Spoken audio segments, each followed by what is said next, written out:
C'était un garage qui donnait vraiment la chair de poule. Les appartements baraques ont été les premiers de la ville à avoir leur propre parking au niveau inférieur, mais il était loin d'être aussi bien éclairé ou entretenu que les suivants. Il n'y avait pas de sécurité et je n'ai pu localiser aucune caméra. Je me sentais mal à l'aise, car il n'y avait pas non plus de restriction d'accès. Toutes les places de parking étaient attribuées et de nombreux panneaux menaçaient les contrevenants de remorquage et de frais connexes. L'endroit se trouvait dans un quartier peu fréquenté et non commercial, et je me suis donc dit qu'il n'y avait pas beaucoup de problèmes. Mon esprit s'est mis à vagabonder.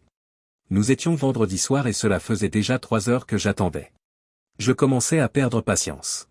Ma femme, Carlotta, était à l'étage et rendait visite à Charles-Henry Jenkins. Monsieur Jenkins, ou C, comme beaucoup le surnommaient, était le vice-président de Gilbert Mechanical, l'une des principales entreprises de la ville. Je ne dirais pas qu'il est aisé, mais il est manifestement bien loti. En fait, comparé à moi, il est riche. Il est également sympathique, beau et, je suppose, assez impressionnant dans certaines parties intimes, de sorte qu'il est probablement facile pour vous de comprendre pourquoi j'étais ici ce soir. Carlotta et moi sommes mariés depuis 27 ans. Au lycée, j'étais un élève moyen et elle était une fille comme les autres, si l'on peut dire. Nous étions 2 gamins non reconnus qui se sont glissés dans le système. Nous avons commencé à sortir ensemble et nous nous sommes mariés l'année suivant l'obtention de notre diplôme. Elle voulait quitter la maison de ses parents et je voulais une relation romantique régulière. À l'époque, cela semblait être un accord raisonnable. J'ai trouvé un emploi de peintre et, quelques années plus tard, j'avais ma propre entreprise. Nous avons 2 fils, Tony et Greg, et une fille, Sharon. Nous n'avons jamais manqué de rien, mais élever 3 enfants signifiait que nous n'avions jamais d'argent supplémentaire à dépenser pour les belles choses de la vie. Mes enfants étaient les seuls du quartier à ne jamais être allés à Disneyland. Nous passions beaucoup de temps à Noble Grove, mais cela ne compensait pas tout. En outre, nous ne pouvions nous permettre de passer des vacances en famille qu'au bungalow de Little Lake. Carlotta et moi nous sommes toujours bien entendus. Il n'y a jamais eu d'amour sauvage et passionné comme dans les films. Nous étions à l'aise ensemble, mais je ne peux pas dire que nous étions follement amoureux l'un de l'autre.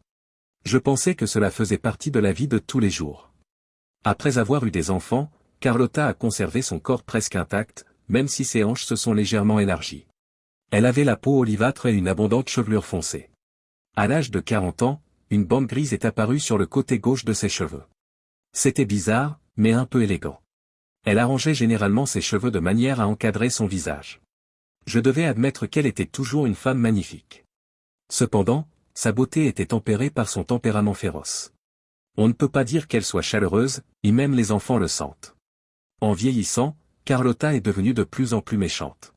Elle ne s'en prenait jamais à quelqu'un en particulier, mais simplement à tout et à tous en général. Je n'avais aucune idée de ce qui l'avait déclenché. Tony et Greg ont terminé leurs études avec des résultats tout aussi spectaculaires que les miens. Nous ne pouvons pas tous être des génies. Ils ont tous 2 commencé à travailler comme apprentis chez des maçons et, 2 ans plus tard, ils avaient leur propre petite entreprise. Ce n'est pas si mal. Sharon s'est mariée et a déménagé dès qu'elle a pu.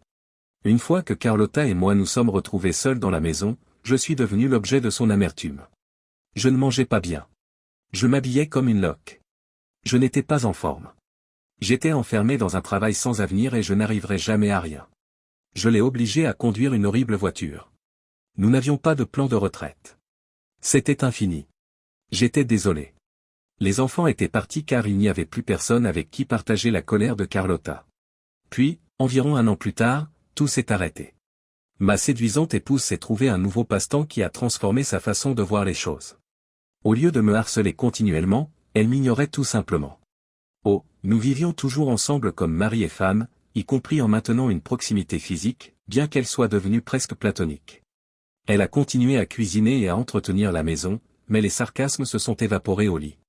Elle s'est comportée comme toujours, indifférente et discrète. Je ne peux pas dire que c'était un déménagement horrible, mais cela m'a donné un peu d'appréhension. Je suppose que j'aurais dû être heureux, mais je ne l'étais pas. Bien sûr, la nouvelle obsession de Carlotta était Seth Jenkins. Je n'avais aucune idée de l'endroit où elle l'avait rencontré ni des conditions dans lesquelles elle l'avait fait. Tout ce que je savais, c'est qu'ils avaient une relation stable et sérieuse. Elle n'avait qu'à demander, et je lui aurais accordé le divorce en un instant. Elle aurait reçu la moitié de tout, ce qui n'était pas trop. J'ai patiemment attendu qu'elle aborde le sujet ou qu'elle me surprenne avec les papiers, mais rien ne s'est jamais produit.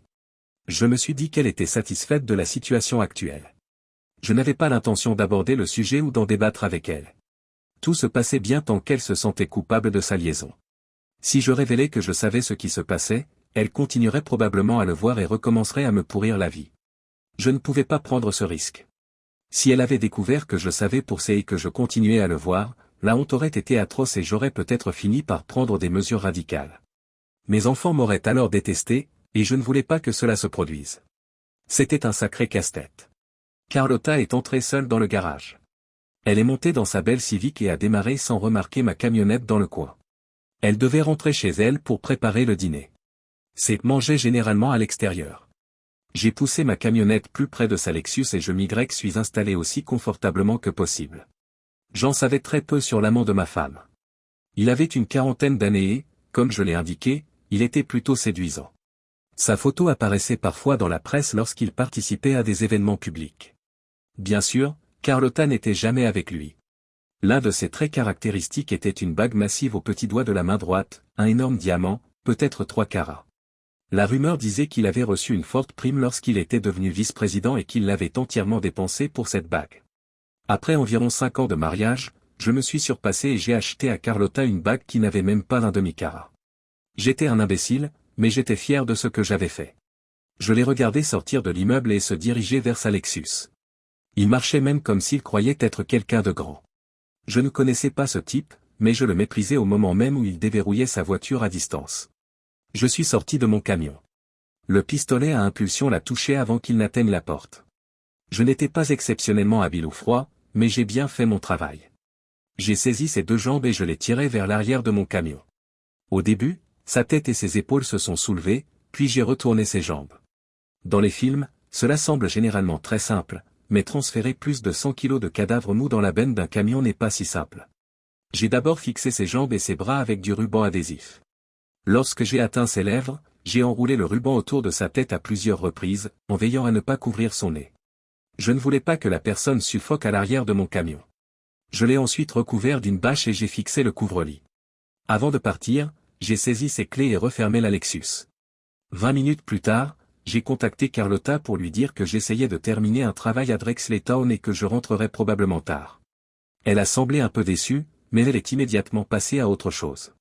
Le crépuscule était déjà tombé lorsque je suis arrivé au bungalow. J'avais choisi et arrangé un bon emplacement sur le côté sud. 2 pommiers y poussaient et nous avions toujours pensé à en faire pousser un autre. Un conteneur contenant le nouvel arbre Golden Delicious que j'ai acheté hier se trouvait à proximité d'un trou massif. Le trou était circulaire. Je n'allais pas en creuser un en forme de tombe. De temps en temps, j'entendais une voiture passer, mais la maison était cachée par l'épaisse végétation. Il s'est réveillé lorsque j'ai soulevé la bâche. Je ne pouvais pas dire s'il était terrifié ou en colère. « Bonjour, savez-vous qui je suis ?» Il a hoché la tête, les yeux écarquillés par l'horreur. « Savez-vous pourquoi vous êtes ici ?» Il a secoué la tête en regardant furieusement autour de lui. J'ai souri, je l'ai attrapé par les jambes et je l'ai sorti de la camionnette. Au moment où je l'ai sorti, l'arrière de sa tête a heurté le bord de la porte. Il s'est débattu comme s'il savait ce qu'il attendait, mais tout ce qu'il faisait, c'était se fatiguer. J'ai enlevé sa montre et la bague coûteuse de son petit doigt, puis je les ai mises dans ma poche. Son portefeuille et son téléphone portable étaient déjà sur le siège avant du camion. Au moment où j'ai commencé à le tirer vers le bas de la fosse, je pouvais voir qu'il avait peur. Il essayait toujours de se lever, même si ses mains et ses pieds étaient enchaînés. Finalement, j'ai dû le frapper à la tête avec la pelle pour qu'il se calme. Cela ne l'a pas assommé, mais l'a rendu plus facile à manipuler. J'ai commencé à combler le trou. Après l'avoir placé en position fétale, il était encore en vie, et avant que je ne finisse de l'enterrer, il a repris conscience. À ce moment-là, tout ce qu'il pouvait faire, c'était émettre de petits grognements avec environ 1 mètre de terre sur lui. Il n'y avait aucun moyen de s'échapper, et finalement, tout est devenu silencieux. J'ai sorti le nouveau pommier de son pot, je l'ai délicatement placé au centre du trou et je l'ai rempli de quelques sacs de bonne terre pour semis. J'ai utilisé le reste de la terre du trou pour terminer le travail et j'ai saupoudré 2 sacs de paillis. Il était temps de rentrer à la maison. Mon repas venait d'être sorti du micro-ondes et ma femme n'avait pas bougé de la télévision. La soirée était paisible. J'ai soigneusement caché tout ce que j'avais pris assez dans le garage, en attendant de m'en débarrasser. Plus tard, Carlotta s'est couchée tôt et j'ai passé la nuit sur le canapé. Le week-end a été chargé. J'ai dû ratisser les feuilles et tailler les buissons. Au moins, je n'avais plus à tondre le jardin. Il y avait de fortes chances que personne ne vienne au bungalow au cours des prochains mois. Carlotta n'y était pas allée depuis des années. Le nouvel arbre aurait ainsi le temps de s'enraciner et de ne pas donner l'impression qu'il vient d'être planté. Le week-end s'est déroulé tranquillement. Le dimanche soir, je me suis rendu à Reading et je me suis débarrassé de la montre, du portefeuille et du téléphone portable que j'avais pris assez. Le lundi matin est arrivé et j'étais prêt à commencer une nouvelle semaine. Carlotta semblait inquiète. Je l'ai vu essayer de composer un numéro sur son téléphone portable à plusieurs reprises, mais sans succès. Tout allait bien jusqu'au mercredi où les flics se sont présentés à mon travail et m'ont emmené au poste. Monsieur Saunders, savez-vous pourquoi vous êtes ici? Le badge sur sa poitrine indiquait « Lieutenant détective Williams ». La seule chose à laquelle je peux penser, c'est que quelqu'un n'a pas aimé la façon dont j'ai peint sa maison, ai-je fait remarquer, avec un rictus de mécontentement. Connaissez-vous Charles-Henry Jenkins? Je sais qui c'est, mais je ne l'ai jamais rencontré. Pourquoi cette question? Monsieur Jenkins est un bon ami de votre femme, Carlotta. Alors peut-être devriez-vous parler à ma femme. Qu'est-ce que cela a à voir avec moi? Il m'a accusé de quelque chose. Monsieur Jenkins n'a rien dit. L'inspecteur Williams a mélangé quelques papiers sur le bureau. Monsieur Jenkins ne s'est pas présenté au travail lundi, et il a été vu pour la dernière fois vendredi. Je ne sais pas quoi vous dire. Avez-vous parlé à la dernière personne qui l'a vu? Nous sommes restés en contact. Monsieur Saunders, cette personne était votre femme. Je suis juste un peu curieux. Quel type de relation ma femme entretient-elle avec ce Jenkins, et puisque c'est son ami, pourquoi est-ce moi qui suis assis ici? L'inspecteur Williams se lève de sa chaise. Excusez-moi un instant. Je l'ai observé quitter la pièce et se tourner vers le mur où se trouvait un gigantesque miroir sans teint. Une minute plus tard, il est revenu s'asseoir. Monsieur Saunders, votre femme est proche de Monsieur Jenkins depuis près de 6 mois. Elle se rendait régulièrement à son appartement et y entreposait même des vêtements et des objets personnels. Vous voulez dire que ma femme a une liaison avec ce Jenkins? Voulez-vous un café, Monsieur Saunders, ou peut-être un coca? Non, bon sang, mais j'aimerais savoir où se trouve ce Jenkins pour lui rendre visite. Au moins, dites-moi où il habite. À partir de ce moment-là, la conversation a commencé à déraper. La maison que j'avais peinte à Drexley Town était inoccupée. Personne ne pouvait corroborer si j'y étais allé ou non. En réalité, je l'avais peinte la veille. Tout ce qu'ils avaient, c'était mon appel téléphonique à Carlotta, qui ne prouvait rien. J'ai passé le reste du week-end à surveiller ma femme. J'ai même fait en sorte d'être dans les parages lundi et mardi, au cas où. Au bout de 2 heures, l'inspecteur Williams et ses collègues ont semblé déçus et m'ont dit que je pouvais partir. Je les ai informés que, dans ces circonstances, ils devraient convaincre ma femme de rester ailleurs jusqu'à ce que j'aie une chance de me calmer. Ils m'ont laissé assis dans la pièce pendant encore 1 heure, et finalement, un officier de patrouille est entré pour m'informer que Carlotta resterait avec Sharon pendant quelques jours. J'ai passé la soirée à siroter une bière et à sourire tout seul. Le lendemain matin, j'ai transféré toutes mes affaires dans l'une des chambres supplémentaires. Je n'allais plus dormir avec Carlotta. Le lendemain soir, Tony, Greg et Sharon sont venus me parler. Leur mère avait admis sa liaison et exprimait d'énormes regrets. Elle a dit que c'était une erreur et qu'elle n'avait jamais voulu me faire du mal. Cela ne se reproduirait plus jamais.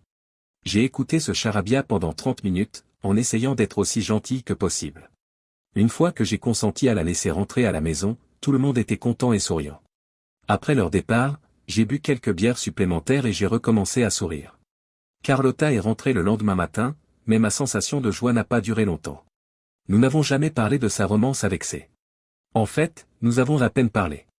Nos discussions étaient réduites au strict minimum nécessaire pour fonctionner. Je ne l'ai jamais accusée de quoi que ce soit et elle n'a jamais donné d'explication ou d'excuse. La police ne m'a plus jamais contacté. Quelques articles mineurs ont été publiés dans les journaux locaux, puis tout est devenu silencieux. Cependant, les choses avec Carlotta ne se sont pas déroulées comme je l'avais espéré. Elle n'éprouvait aucun regret et, bientôt, sa vieille colère et son ressentiment reprirent le dessus. Elle avait perdu son bien-aimé et avait enfin compris qu'il ne reviendrait pas. Je me levais tôt le matin et prenais normalement mon petit déjeuner, mon déjeuner et mon dîner dans l'un des restaurants locaux. Le soir, quand j'arrivais à la maison, j'étais toujours prête à me doucher et à me coucher. Carlotta s'occupait de la maison et faisait ma lessive. Je n'ai jamais demandé plus. Nous partagions toujours nos comptes bancaires et nos cartes de crédit, mais elle n'en a jamais abusé. Il n'y avait pas de proximité entre nous. Les rares fois où nous étions dans la même pièce étaient tendues. Toutes les vieilles disputes, suggestions et insultes revenaient. Je me suis surpris à espérer qu'elle trouve un nouveau partenaire et à pleurer la fin de sa précédente liaison. Même si elle ne me trompait plus, elle me traitait comme un imbécile. Elle savait que j'étais au courant de sa liaison et que je n'avais rien fait pour y remédier. Quel genre d'homme découvre que sa femme est infidèle et se résigne à l'accepter? Un homme faible? Je pouvais lire le mépris dans ses yeux chaque fois qu'elle me regardait. Pour elle, je n'étais personne. Elle était loin de se douter que c'était moi qui tirais les ficelles. C'est moi qui contrôlais tout. Il était temps de la déstabiliser. Tous les enfants avaient prévu de fêter Thanksgiving chez nous. Je trouvais l'idée géniale. Cela me donnerait l'occasion de mettre les choses au clair. Les enfants avaient vu que Carlotta avait repris ses anciennes habitudes cruelles, mais ils ne savaient pas quoi faire. Je suppose qu'ils pensaient que c'était de ma faute. Les fans de Tony et Greg, Sharon et Carlotta, étaient occupés dans la cuisine pendant que les hommes regardaient le football. Je n'ai jamais beaucoup aimé le sport, mais c'était un jour spécial. Je fus heureux lorsque Sharon annonça que le dîner était prêt. Nous étions 8 à table.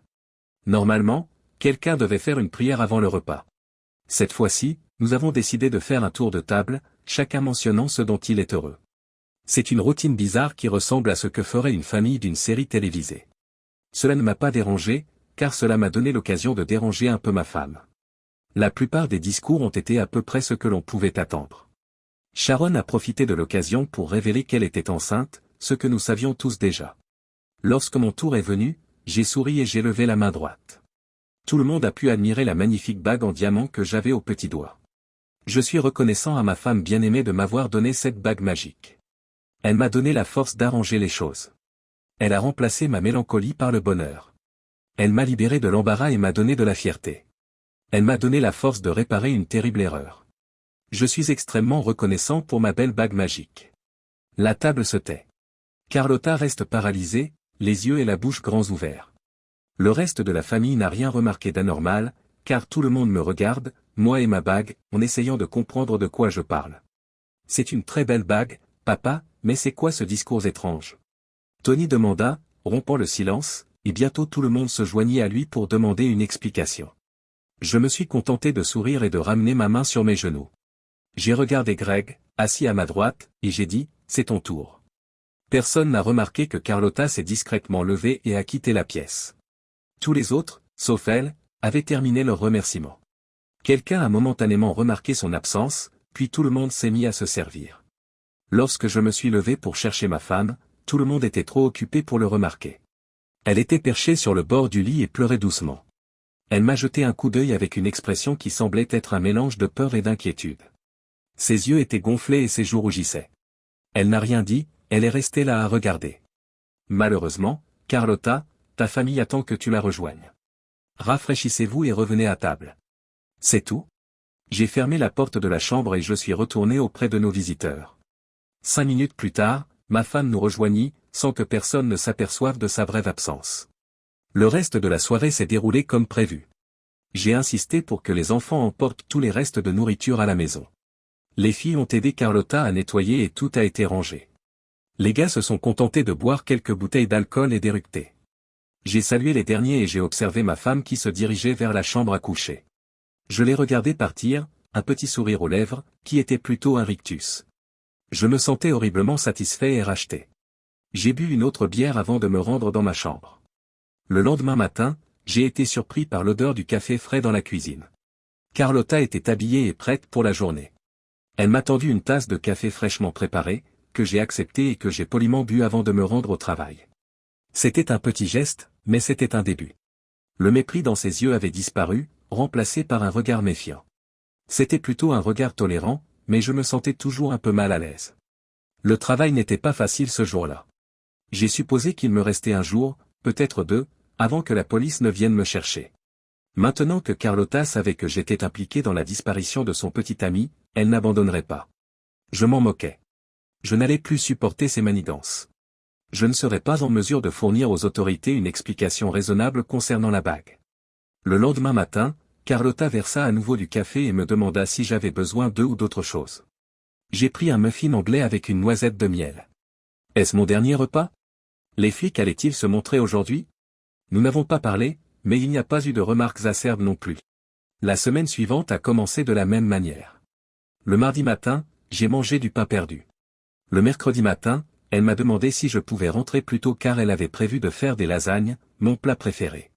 Là, j'ai vraiment eu peur. Il est resté 2 semaines avant Noël et je me sentais encore plus mal à l'aise. Carlotta préparait quelque chose, et je n'avais aucune idée de ce que c'était, mais je savais que je n'allais pas aimer ça. Quand j'étais jeune, je détestais le gâteau au diable. Tous les autres membres de la famille l'adoraient, alors ma mère le préparait souvent. Mon glaçage préféré était la crème au citron. Pour tenter de m'apaiser, ma mère a commencé à mettre du glaçage au citron sur le gâteau à la diable. Je me souviens avoir agréablement dévoré ce délice sucré, mais j'ai toujours su que derrière cette douceur se cachait ce terrible gâteau diabolique. Carlotta était le gâteau, et son comportement était le glaçage au citron. Tôt ou tard, le glaçage s'épuisait et il ne me restait plus que le gâteau diabolique. À ce moment-là, j'avais décidé qu'elle n'irait pas voir la police ni ne l'informerait de l'existence de la bague. Elle avait d'autres idées, qui n'étaient probablement pas légales. Je ne pouvais plus attendre. 2 jours avant Noël, j'ai clôturé les comptes bancaires et annulé les cartes de crédit. Il n'y avait pas beaucoup d'argent, alors j'ai décidé de tout prendre. C'est exactement ça, je partais. Pas de divorce, pas de conneries juridiques. J'allais juste m'en aller. La maison était une location. Nous n'avions jamais été intéressés par l'achat d'une propriété. Nous avons installé un petit arbre avec des cadeaux pour chacun des enfants et leurs épouses. Ils devaient venir plus tard dans l'après-midi. Malheureusement, je ne les verrai pas cette année. Tôt le matin de Noël, j'ai placé une petite boîte à bijoux sous le sapin pour Carlotta et j'ai quitté discrètement la maison pour la dernière fois. J'ai pris la direction de l'ouest jusqu'à ce que je trouve la I-81, puis je me suis dirigé vers le sud. J'avais un ami à Pensacola qui était prêt à m'héberger jusqu'à ce que je trouve mon propre appartement.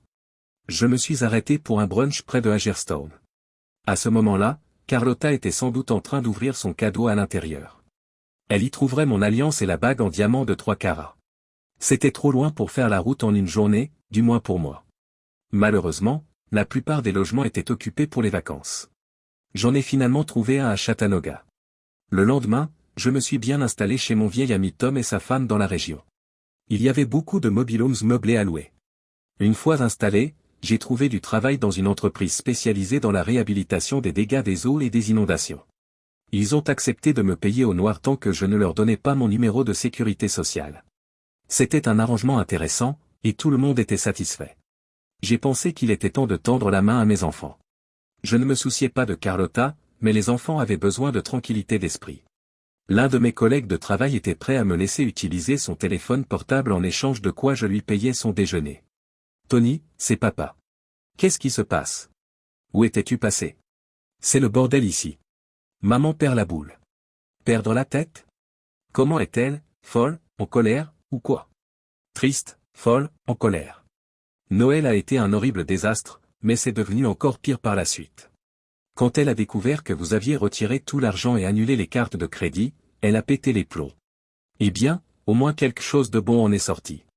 Que s'est-il passé avant Noël? Tout semblait aller bien entre vous deux. On pensait tous que tu t'en sortirais, Tony. On aurait pu le croire, mais croyez-moi, ça n'allait jamais arriver. J'ai décidé qu'il valait mieux partir avant que tout ne s'écroule.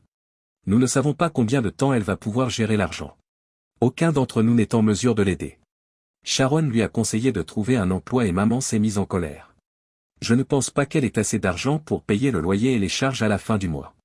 Est-ce que vous faites quelque chose pour elle? Nous faisons de notre mieux pour rester loin d'elle puisqu'elle n'a pas à vous blâmer. Elle se défoule sur nous. Sharon ne répond même plus à ses appels. Même si nous pouvions l'aider, nous en sommes arrivés à un point où aucun de nous ne veut le faire. Eh bien, je suis désolé de vous laisser gérer ce gâchis, mais vous avez tout insisté pour que je la reprenne après qu'elle m'ait trompé, alors maintenant vous allez devoir vivre avec. Tu es sûr que tu ne veux pas rentrer à la maison? Pas du tout. J'ai obtenu un emploi dans un bon endroit. La semaine prochaine, j'achète une télévision haute définition et quelques packs de bière. Je m'en sors très bien. Où diable êtes-vous? Le téléphone indique que tu es à El Paso. Ce n'est pas mon téléphone. N'essayez pas de me rappeler sur ce numéro, ça ne marchera pas. Je vous rappellerai dans quelques semaines. Dis bonjour à Greg et Sharon de ma part. J'étais soulagé que les choses se passent bien à la maison. Les jeunes n'avaient pas la vie facile, mais ils se débrouillaient. Mon principal défi était maintenant de choisir la télévision que j'allais acheter, un 32 pouces ou un 37 pouces. Des décisions. Il y avait beaucoup de travail pour les peintres dans le quartier. Tous les entrepreneurs avaient des licences, mais il semblait que personne ne se souciait vraiment des travailleurs. Il était facile de détourner le regard. Tant que la tâche était accomplie et qu'il n'y avait pas de plainte, tout allait bien. J'ai acheté une télévision et un petit micro-ondes. J'étais aux anges. Je gagnais assez d'argent pour vivre, je n'avais donc pas besoin de toucher à l'argent que j'avais apporté avec moi. J'ai acheté un téléphone portable jetable et j'ai contacté Tony 3 semaines plus tard. « Papa, je suis content que tu aies appelé. Maman est en prison. » « Pourquoi ta mère est-elle en prison? Tu te souviens de la bague que tu as montrée à Thanksgiving? » ?»« Oui. Qu'est-ce qu'elle a? Tu as dit que tu l'avais eue de maman, n'est-ce pas? » »« C'est vrai. Pourquoi tu me demandes ça? » ?»« Eh bien, maman avait besoin d'argent et a essayé de le mettre en gage. Elle a été arrêtée par le prêteur sur gage en moins de 10 minutes. Bon sang, c'est dur. Pourquoi l'ont-ils arrêtée? Tu sais, pourquoi tu ne le sais pas? Je n'ai pas répondu, mais je crois qu'il m'a entendu glousser. Maman a dit à la police que tu lui avais donné la bague, mais ils ne l'ont pas cru. Il aurait été difficile pour les flics d'accuser Carlotta uniquement à cause de la bague. Ils n'avaient ni corps, ni arme du crime, ni mobile, ni témoin. De quoi pourrait-il l'accuser d'avoir passé des coups de fil à son petit ami? Tony, je te rappelle dans une semaine. Je ne sais pas quoi faire pour l'instant. Laissez-moi y réfléchir. J'ai passé quelques heures sur les ordinateurs de la bibliothèque municipale. Le Reading Eagle a publié quelques articles sur l'enquête concernant la disparition de Charles Henry Jenkins. La plus grande avancée a été obtenue lorsque Carlotta a essayé de mettre en gage sa bague. Elle a déclaré que je la lui avais donnée, puis je suis parti. Lorsque j'ai téléphoné à Tony, il m'a dit qu'il avait convaincu les autorités que j'allais bien et que j'essayais simplement d'échapper à Carlotta. Ils ont passé quelques jours avec ma femme et m'ont dit qu'ils comprenaient pourquoi j'étais parti, mais qu'ils voulaient toujours me parler. Tony m'a donné un numéro que je pourrais appeler plus tard. La semaine suivante, je suis allé à Biloxi et j'ai téléphoné à la police de Reading. Ce n'était pas le discours qu'ils attendaient, mais ils semblaient satisfaits de mes réponses. Je leur ai simplement dit qu'après avoir découvert que ma femme m'avait trompé, j'avais senti que je ne pouvais plus vivre avec elle. Partir était la seule façon pour moi de garder un minimum de respect de moi-même. Je suppose qu'ils avaient juste besoin de remplir quelques blancs dans leur rapport d'enquête. Avant de quitter la maison, j'ai appelé Sharon. La plupart de mes appels étaient allés à Tony, car il était l'aîné et, de mon point de vue, le plus pondéré. Elle était ravie d'avoir de mes nouvelles et m'a rapidement incité à appeler Greg. Plus tard dans la soirée, les autorités n'avaient pas assez de preuves pour inculper Carlotta et l'ont laissé partir. Sharon a déclaré que Carlotta avait mis ses affaires dans sa voiture et qu'elle était allée vivre chez sa sœur à Frackville. Carlotta a refusé de parler aux enfants et leur a dit d'aller se faire voir. Nous avons passé les vacances de Pâques ensemble à Disneyland, tout le monde sauf Carlotta. Sharon était enceinte de 5 mois, mais elle s'est quand même bien amusée.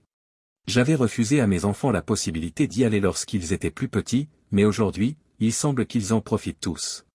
L'argent que j'avais gagné a été dépensé en billets d'avion et en entrée, mais cela en valait la peine. J'avais perdu ma femme, mais j'avais toujours ma famille. Un jour, il faudra que je retourne au bungalow familial et que j'aille voir le pommier golden de l'Issue.